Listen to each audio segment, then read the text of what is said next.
And with that, welcome to the NBA Finals preview show on the Tom Green Radio Network. If you've heard me a lot, you've heard me do a lot of stuff for 3 Point Stance magazine.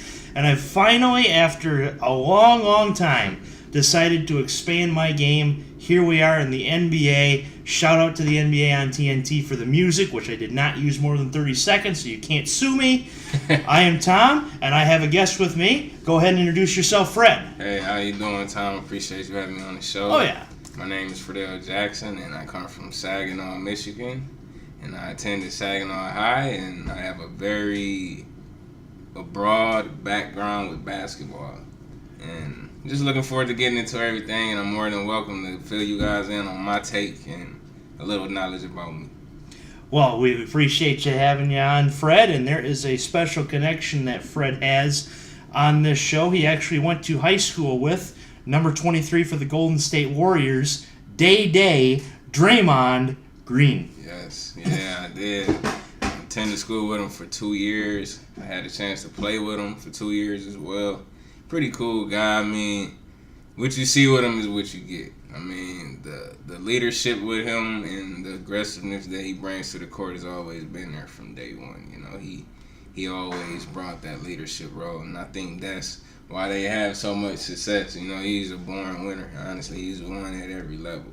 Oh, yes. And we can actually get a little insight to a couple years ago, of course, you remember, Game 5 Finals in 2016 against Cleveland. Yes. Kicked a guy. Yeah. Tell us, of course, we don't actually know what happened, but is that part of the intensity that he brings to the court? You know what? Actually, I would say that's pretty new. I never really seen him get that riled up. Like, he was always passionate, but I believe, you know, the more success he gained, you know, the attitude became more powerful, I would say, because he wasn't as that emotional on the court, you know, from the days that I had with him. So I would say things have changed, you know, but so yeah, the more intensity the more winning he gets, the more winning he desires. Yes, the more intensity he gets, the more intensity he desires. True. Yeah, I can tell it's pretty much taking over. And Steve Kerr, I don't know what Steve Kerr got going on, but whatever he got that gets into those guys' heads, it works, you know. Oh, definitely. Yeah. So, a few shout-outs I need to get to before we get to the real NBA Finals talk here. Shout-outs, we got to give a shout-out to Aaron Gosser. He is a Cavaliers fan, one of my drinking buddies down in Sylvania, Ohio. 4th straight year the Cavs are in the finals, so he's obviously excited. Shout out to Aaron. Oh, yes. Another shout-out to NBA on TV on teen reporter Kristen Ledlow. I have not met Kristen, but I have told her a little bit about my shows through Twitter. Yeah.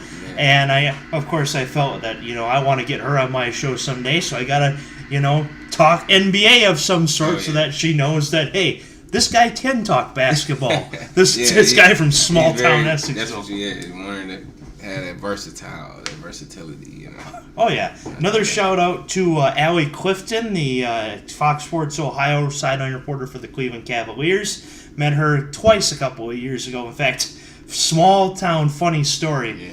Yeah. Aaron went to high school with Allie Clifton's best friend, Lisa. I forget what her last name was, but, you know, small-town connections there. So, yeah, pretty cool. And she actually hosts, if you ever listen to Road Trippin' Cleveland, it used to be Road Trippin' with Channing and RJ and Channing. Yeah, she is actually the host of that. She's taking that over?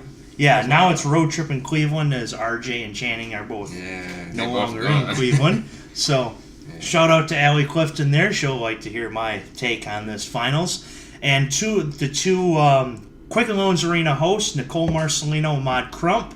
I went to Pistons Cavs in March, where the Pistons played pitifully against the Cavs won, but I got to meet them, and I had actually gotten an interview with the Huron County View, which is a paper in the Thumb. Unfortunately, I didn't get the job, but Nicole actually gave me some good tips and tricks on that. So, cool. Big shout-outs there. And first of all, let's talk quickly before we get to it. Fred, tell me one of your favorite stories from playing with Draymond for 2 years. One of my favorite stories. It's tough to say. There's so many moments. See, I asked the tough questions on this program. Yeah, that was a good one. It's tough to say. Like I say, I like the story I tell for people. like I said, just the intensity and the passion he brought, So I tell few people about the story of the time where, like I said, we were at conditioning in the summertime, and I chose not to come. Like I should have.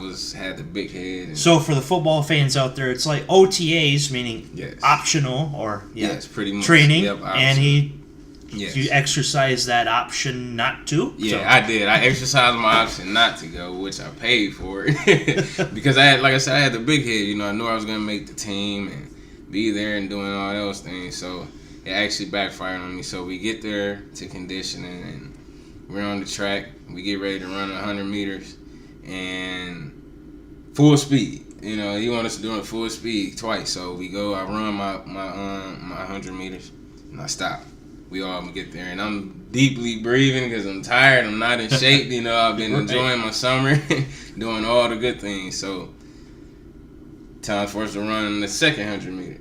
And I run that, and as soon as I'm done, I literally just laid down on the track, and everybody looking at me, everybody standing up, and he's like, Draymond just walks up to me, he's like, Fred, get up, you ain't tired, get up, you don't want to hear that, get up, you're not tired. I'm like, hey man, I am tired, I can't do it right now. He said, no, F that, I don't want to hear nothing you got to say, get up, I don't want to hear it. And I had to look at him in his face, and I told him, I said, man, as much as I love this game, I am not finna die for you right now. I can't do it. I can't get up. So Coach Dawkins happened to overhear the conversation. He comes over, he tells him, he's like, yeah, man, leave him alone. He's like, just let him lay there. So Day walks off, and that's when Coach Dawkins gave me an earful, and he's telling me, like, that's why I've been telling you to come to conditioning all year. all summer, and now you wait to come a little bit before the season start. And now you're out of shape, laying on the ground. And those who have watched Saginaw High basketball knows that even though I haven't watched too much, Lou Dawkins is really much of a quote-unquote silent assassin, I'll call him. Meaning, when you watch the game, he don't speak a word. He don't. When you call a timeout, it goes down. It definitely goes down. One thing I can say about that guy, man, he is the ultimate competitor. Like, he's even a competitor at the coaching level. Like, he is a competitor. Like how they say Jordan, like, he'd compete with you to eat a sandwich. Like, Coach Dawkins is almost the same way. Like, he's a competitor. He know how to push you and push certain buttons on a player that people don't know normally how to do without offending them, and he's really good at that. So that's why you're seeing so much success from Saginaw High and Draymond and all those years, because they both match each other's passionate abilities about the game, and they both are very knowledgeable people. So it's pretty cool to have those years with them when I did. Definitely, and even though I was more of this, I guess I'll call it the 12th man in Garber football, where I was that guy in the stands, and the 6th man in Garber basketball, I just felt like I was a part of a team. And Fred, of course, was a huge part of Saginaw High basketball. So good story there with Draymond, and of course, one last thing before we get to the finals. I've worked with this guy for 2 months now? Yep, 2 months. And we've been talking, kind of shooting with basketball, and I've thought to myself, okay, this guy seems to be a LeBron fan. Yeah. And my thought is, once I heard that he went to high school with Draymond, I thought, how can you have went to high school with Draymond and be a LeBron fan? I'm going to catch some heat for this one. But, yeah, honestly, just being in all honesty, though, I'm going to lay it out to you as raw as I give it to you. Sure. Okay. Now, like I said, yes, Draymond's a friend of mine and all that. Went to school with him. I know him. Seen him play for many years. But the reality of it is, I've always been a LeBron fan before he happens to get there. So, with that being said, I definitely support Draymond. I'm going to always support him, and I always want to see him do good. So, it's never that I'm not rooting for him. It just so happens, he just so happens to be playing one of my favorite players. And Draymond's really my peer. He's 27 and I'm 26, so, it's nothing like that. It's just entertainment, fan of the game. I know when I first heard about that, I'm like, geez, he's having his cake and eating it too. Yeah. What a war. That's what I said. So, yeah, I know I'm going to catch a little flag about it. But yeah, LeBron's been in the NBA since before we were in high school. My point. And now I'm just about to get out of college in a semester, and you're kind of starting out into the real world here. So, Yeah, it's been a while. LeBron's been to 8 straight finals now. 8 straight. Very dominant. Very dominant. That's probably the most dominant thing I have seen in my lifetime. Mm-hmm. You know, whether or not the win-loss column, just the consistency of being able to get there, going through an 82-game season, and like I said, going through the conditioning workouts, and then even in their own time to just stand in shape and then come back year after year to do it. That's very tough. You know, that's very tough. And this year, LeBron made an appointment to play all 82. Yeah, and even that, like, that's big time. Like 33. It's not super old or anything, but by basketball years, he came in at 18. So that's kind of old in that sense because he has so many miles on his legs, and to be able to do that at that age, that's pretty nice. He's, if I'm not mistaken, he's played and won more playoff games than Jordan. Yes, he has. And it's not a shock. It is a shocker in a way because being that he's only 33. And my guess is he probably going to play till he's about 38 years old, I'm assuming. Yeah. And a small, very minuscule part of it is that in 2003, I think it was, the playoffs went from best of 5 in the first round to best of 7. Yeah. So now LeBron had to win another playoff game in the first round to even advance to the second round. Yeah, that is a very key point because for years, I think just about pretty much all of Jordan's playing time before, I think the first couple of series were best out of 5. Yeah. Yeah. So first round. It was like 2001 to 2003 around that time. Yep. Because when Vince Carter started in the league, I think his first playoff year was I believe he came in best of 2000. It was 2000, 99, 2000. Yeah. So, good time. And even Vince Carter's still in this league. Yeah, that's what I said. I missed that era of players. Man, that was a great time. Windmill dunk! Yes, the Windmill, Tracy McGrady's, and the Iversons of that time. Shout out to Tiffany McIntosh, one of my high school friends. The real T-Mac is Tracy McGrady. Yeah. We call her T-Mac, but Tracy McGrady's the real T-Mac. Yeah. Let's be 100 here. T-Mac. So with that being said, the road to the NBA Finals. It was not very easy for either squad. Well, it was a little easier for Golden State, but it was not very easy for Cleveland as they had to be a 4 seed. And they had to get through a 7-game series with the Pacers. And I was thinking to myself, holy cow, they could be out. They could actually be out. Yeah, honestly, my honest opinion on that, though, like, just being that I watched so many of his final runs, like the reality of it when I was watching it, I'm like, yeah, he don't have a great team and like they're not together as one unit out there, but the reality I just knew like LeBron was not gonna go down in the first round. It's like that's bad for the NBA to being honest with you. Like you don't want the face of the league go out in the first round regardless. So I mean, it may sound a little crazy, but it's the reality of it. Like, you're not going to let your star player go down in the first round. That's just like the NFL, the Patriots. They ain't going to let the Patriots get put out in the first round. You know, even if the refs have to help, or they're going to make sure it's not happening. Right. You know? And that's the same situation with LeBron. You know. The truth is half the teams are out in the first round, but LeBron, you would think, even by himself against 5 players, would be able to get out of the first round. Yeah, you're right. That's all he needs. He can play probably the whole 48, you know, like he just did the last game 7, which was impressive. Let's be real, the 2007 Cavs, LeBron. Whoa. That's about it.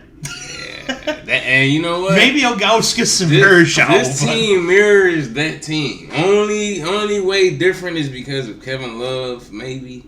But yeah, they mirror that team a lot. I mean, they are a tad bit better than that team, but I don't see it like this is one of the worst teams to ever make the finals. You know? Yeah. And it sucks that the best player in the world has to have these guys run along with him. So.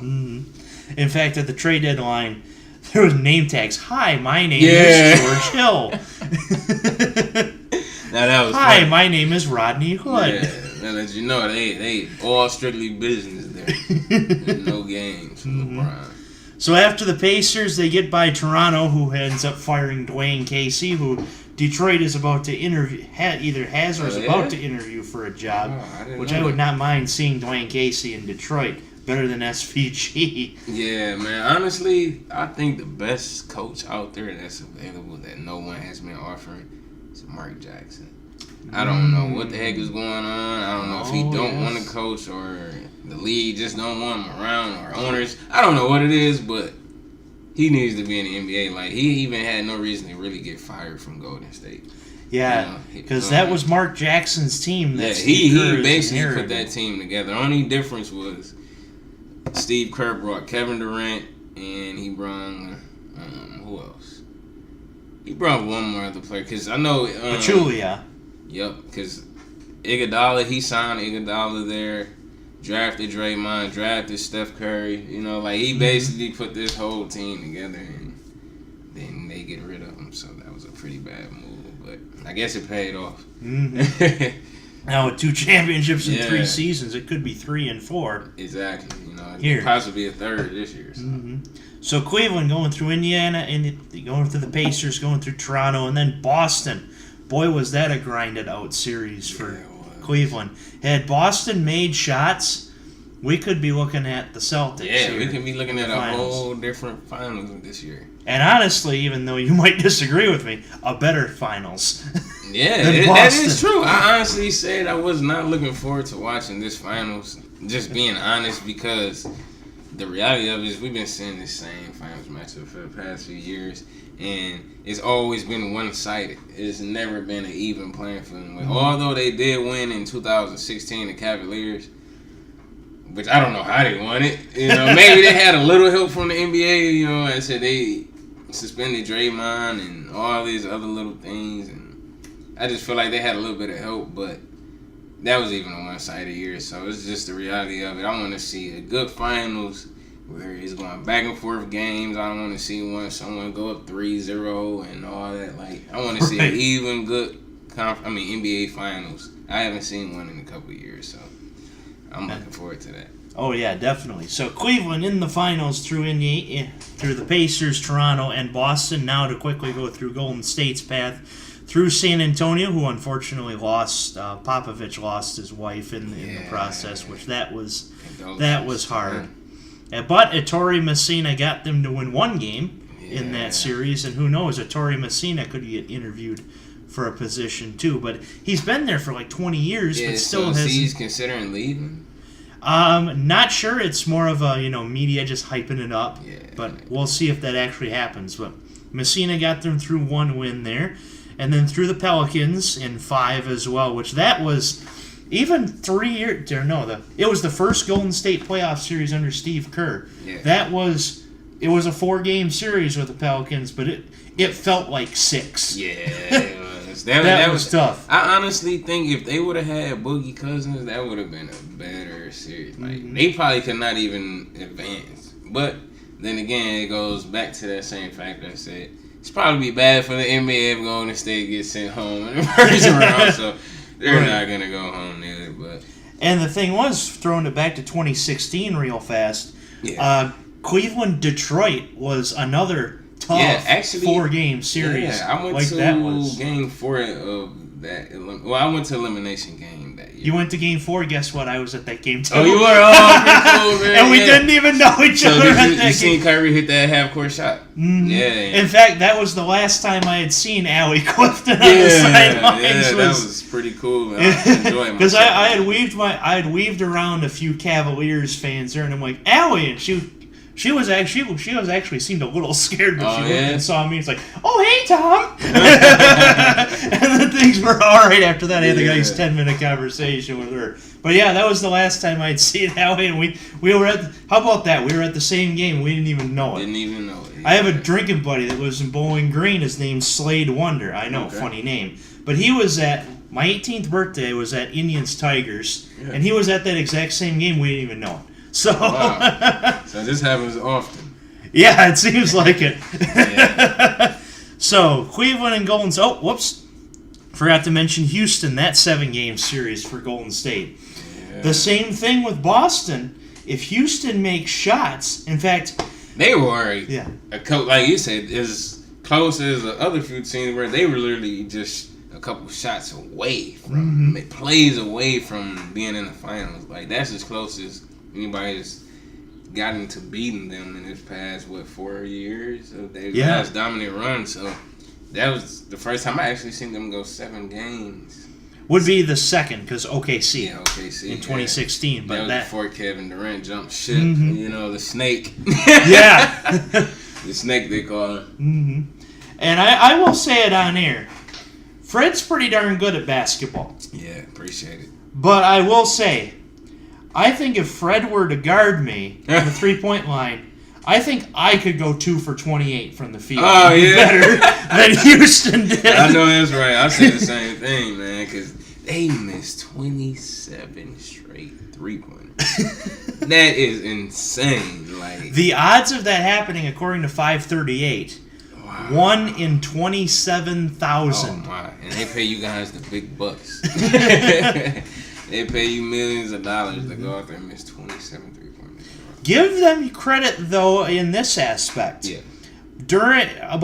Near the end of that 27 shot streak, they were starting to go towards the basket, and it's like, you finally found out after 20 shots. And that's what's the confusing thing about it. Like, were you guys doing this on purpose, or is it just you guys panicked, or is it a coaching error? Like, you know, like, I honestly think they panicked. Because this team was built to beat Golden State, but they weren't quite ready for Game 7 with Golden State. I just hate that Golden State keeps getting bailed out year after year after year. Like, they say Cleveland gets bailed out, but I can't really see it because in reality, we know what they're up against. Like, you can't help who you have to face from both sides, but it just seems like the luck has been a little bit more on Golden State side every year because they always face a major injury against the opposing team. You know, their best player or one of their best players always end up getting hurt. You know, Kawhi Leonard, Chris Paul, who else was it? It was someone else the year before that. So it's like this keep reoccurring. Then Kyrie Irving, you know, and Kevin Love. 2015 then finals. Kevin Love could possibly be out again, you know, for a couple of games in the finals because of the concussion, you know. So it's like they always get breaks. Yeah, it was like last year. It was like, thank God there's no injuries so that we really know which one of these two teams is better. Yeah. But last year it was pretty obvious because no one had time. I mean, literally, no one in the NBA had time to prepare for what Kevin Durant pulled. You know, that was like they said, that was an NBA changing moment. Like, he changed the complete power. Because he's that good. He's a 7-foot shooting guard, basically, you know. And for him to just jump ship like that, no one had time. If the NBA would have known or teams would have known, I could just about guarantee you before that season started, teams would have been busting their tail to make trades and do all this to prepare, you know. So. And let's not forget, Kevin Durant's not the real MVP. Yeah. Wanda Durant is the real MVP. You're right. She is the real Shout out to my mama.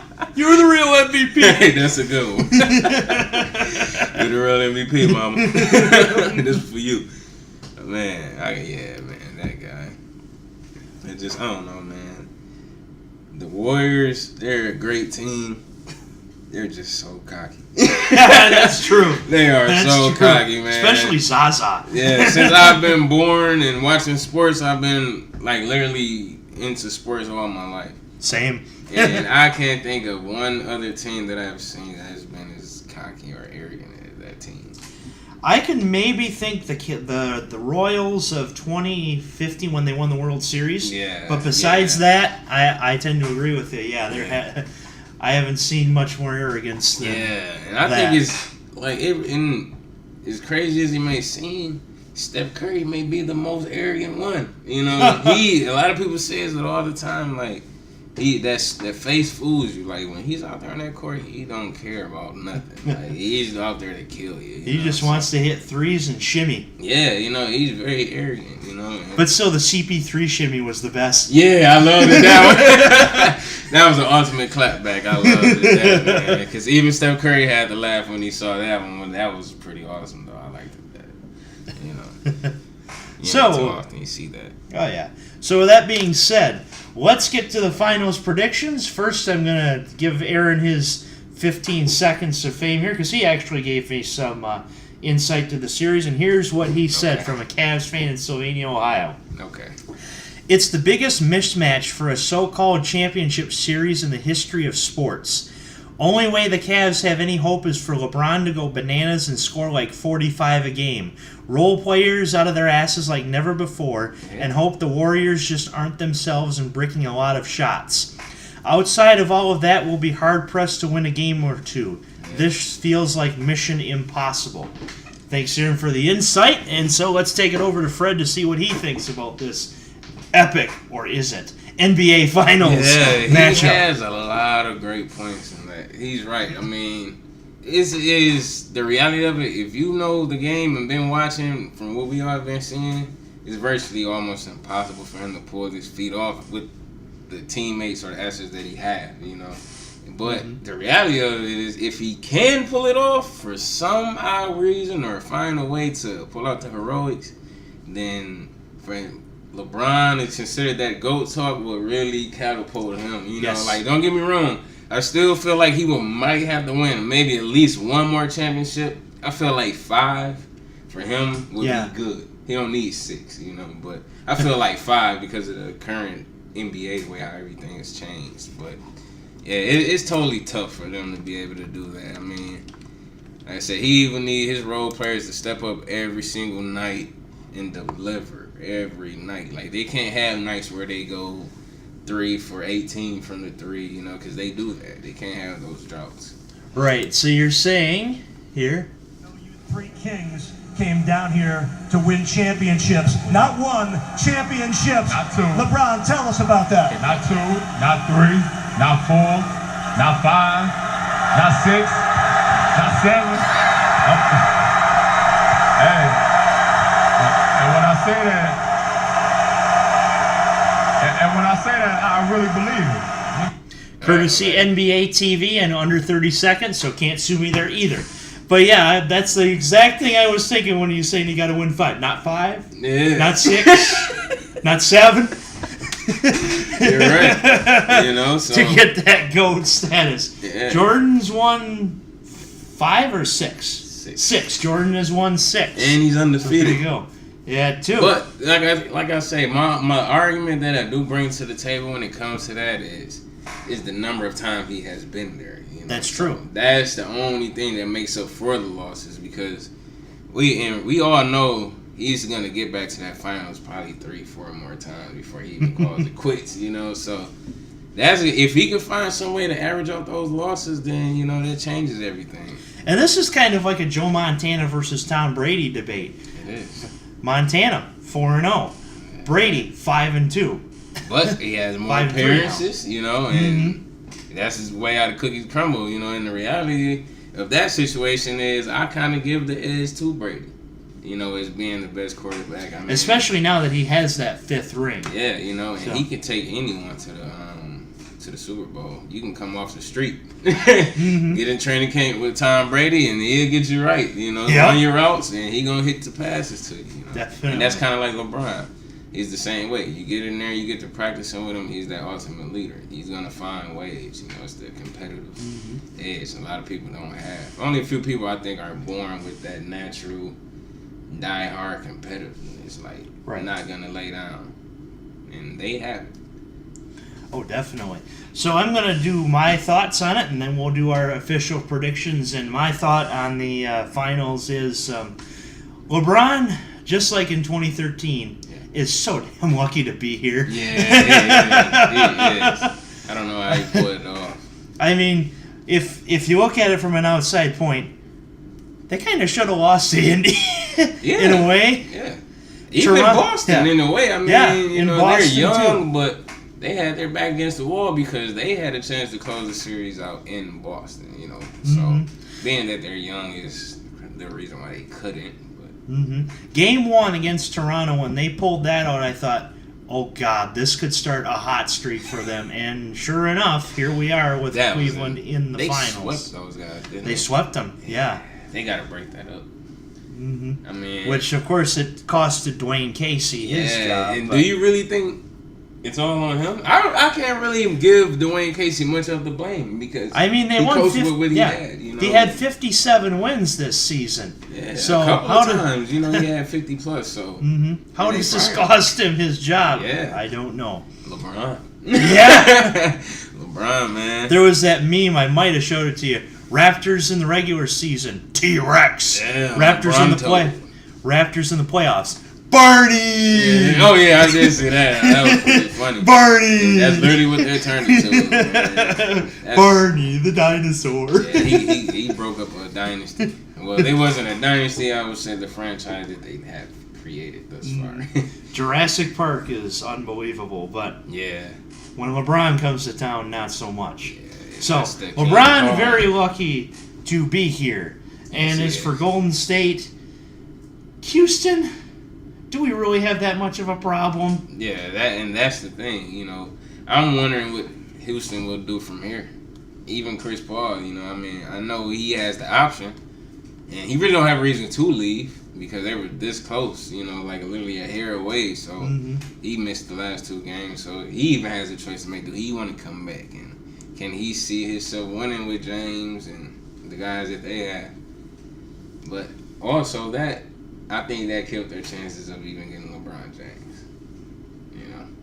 Yeah, I had read that if PG and LeBron James go to Houston, your starting lineup is going to be James, Chris, LeBron, Paul, or something like. Chris, Paul, LeBron, James Harden. You know what I mean? The first names and the last names would be. The first names and the last names would be exactly the same. Chris Paul, Paul George, Chris Paul, LeBron James, Paul George, James Harden. Yeah, that's true. Only man that don't fit is LeBron. Mind blown. Yeah. That would be pretty nice. That would be a recipe for success. You put those guys together. I mean, you have to play a tad bit small ball. I mean, LeBron's not really small. He's really like 6'9", although they're all NBA players lie about their height. They're at least a couple inches taller. Yeah, except if you're Westbrook. Yeah, that's true. Which I've actually seen Westbrook in person. Yeah. I think I'm actually an inch taller than him. I'm like, I saw him at UCLA a few years ago, and I'm like, holy, that's Westbrook? And he's not that tall? No. Oh, man. And then I'd seen KD just from here to the neighbor's house away from me, and I seen him, and I'm like, what up, KD? Yeah. No, he's a big guy. Oh, yeah. He's just a footer, from what they say. So, Cleveland lucky to be here in Golden State. Can something really change within this league? Or is this the NBA's ploy for this to be a super finals, where it's a best of 7 between 7 series in 7 years? You know what? I'm honestly believing that we might have a Game 7. Because I think it would be better for the NBA. Make more money. You're pushing the finals even more, and plus you're giving the fans actually what they want to see, not a blowout. Because when it comes time for this, the granddaddy of them all, we want to see competition. We want to see it at the highest level. We don't want to see no one getting blown out of the gym. We don't want to see no one get whooped 4 games to 0. Not like Tim Hardaway Jr. when Michigan was playing A&M. Yeah. Run them out the gym! Yeah, we don't want to see that, man, at this level. That's even with, like I say, even when it comes to Super Bowl or MLB, like, when it comes time for the ultimate goal to win the championship, we want to see competitiveness at the highest level, and that's what I want to see. So, with that being said, I just hope that it turns into that. I hope it surprises everyone the outcome of what happened. And that's kind of what I have in the back of my head, is that something this year possibly could happen that no one expects. Because that's everyone expects Golden State to win, so sometimes you got to kind of think of it outside the box and think of it the other way around. Like, okay, maybe things could happen the other way, So with that, we will go to our predictions. Fred, how is this series going to go? My final prediction is tough. I mean, it's like I said, I am a Cavaliers fan, but I am a Draymond Green supporter. so Saginaw Town finest, we both are 989. But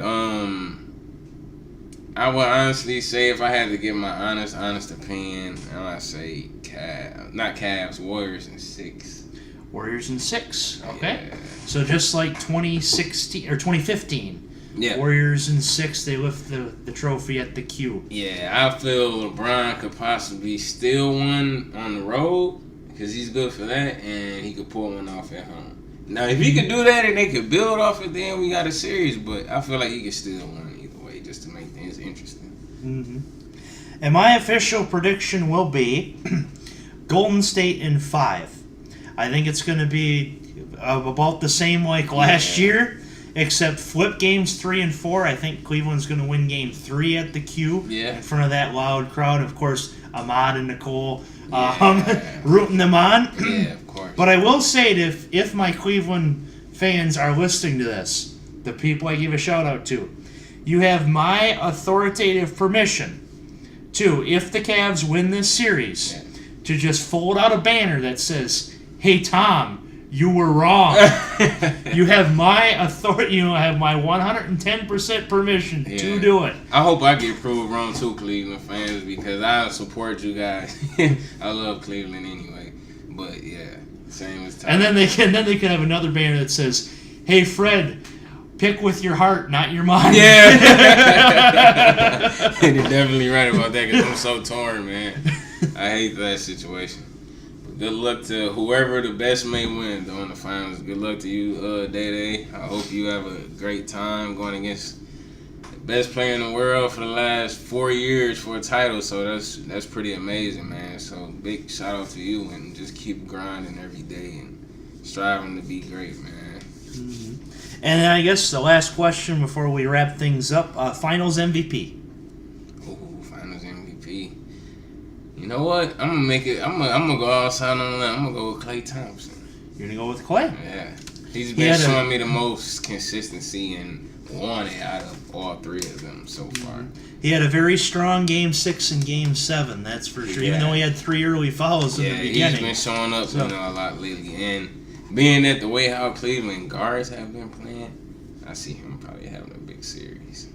This might be a surprise, but I actually tend to think that we could have the first MVP from a losing team maybe ever. Wow, you know, you got a great point.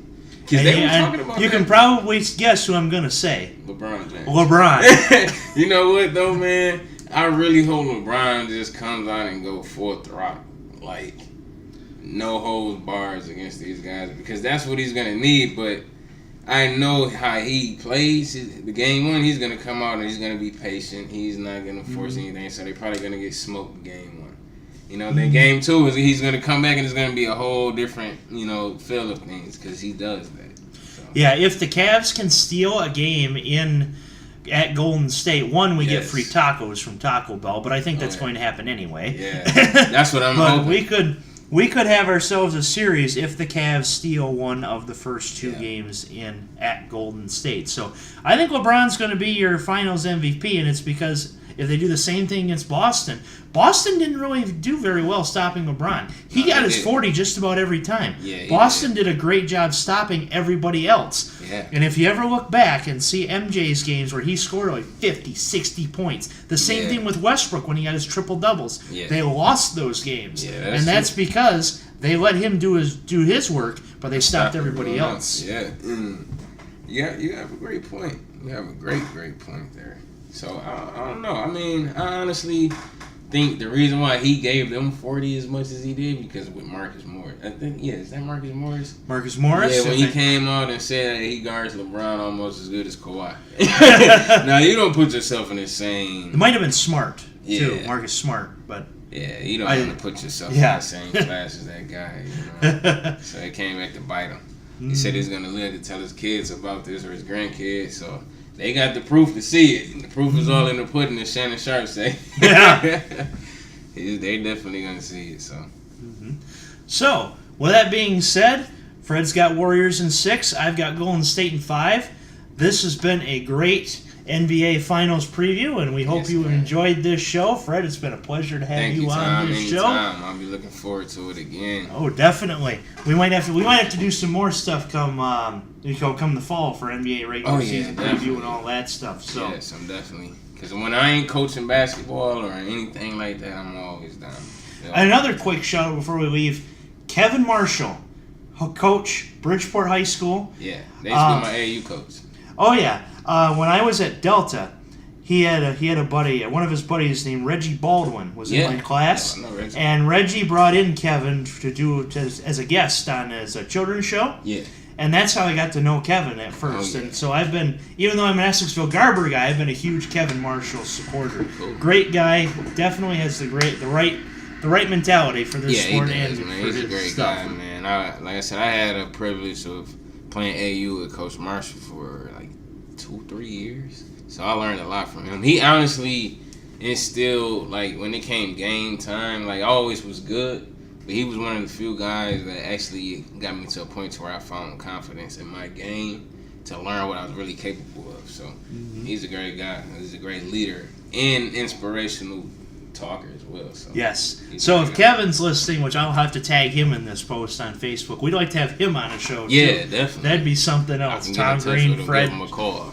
Oh yeah. So with that being said, this was our show. Tom and Fred signing off, and enjoy the NBA Finals. See you guys.